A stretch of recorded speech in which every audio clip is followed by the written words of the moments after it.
Omukolo gw'okujaguza nga bwe giweze emyaka 7 bukyanga Omusumba Mpiima Ronald atandikawo essomero lya God's Junior School ku kyalo Lukumba mu disitrikiti y'e Nakaseke gutandise n'okusimba omuti ng'akabonero ak'ekijjukizo ssaako okukuuma obutonde.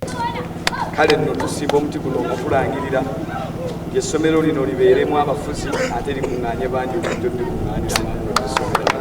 Omutandisi w'essomero lino Omusumba Mpiima Ronald atenderezza nnyo omukwano ssaako n'obuvumu bwe yamussaamu ng'atandika ng'ero ne yeebazizza Katonda olw'enjiri y'Omulabirizi Kiganda. Emyaka 7 bukya tujja mu Nakaseke.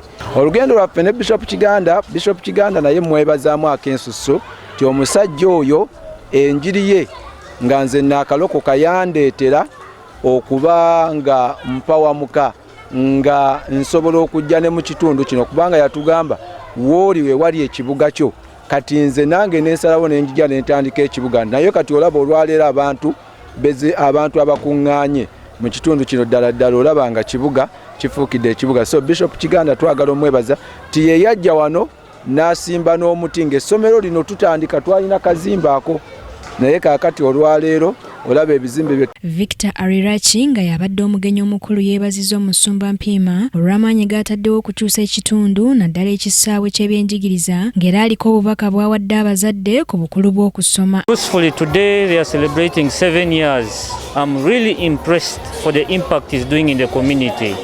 He has dedicated his time to build a school, 2 schools, one here in Kapeka and one in Mitiana. The parents, don't lose hope, support him, bring your children in this school. It is a school that relies on God's principle. Abatuze wamu n'abazadde betwogeddeko nabo boogedde ku mukulu Omusumba Mpiima gw'atadde mu kitundu kyabwe mu myaka gino 7 essomero lye gimazeewo. Tukyenyumirizaamu nnyo ku lw'omulimu gwa Pastor Mpiima gwe yaleeta mu kitundu kino.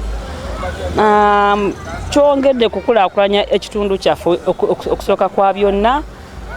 Abaana baffe twalina abaana ngulusi batambula engendo empanvu n'essomero kirasembera wano okumpi kati abaana basoma bakwata obudde mu budde ate kitwongeddeko nnyo naffe abazadde abaana baffe ate nabo ne bafuna emirimu kati ng'abasomesa abaana ffe basomesa wano. Baza omukulu director wa God's Mercy mukulu Mpiima olw'enkulaakulana ennungi yaleeta ku kyalo kyaffe.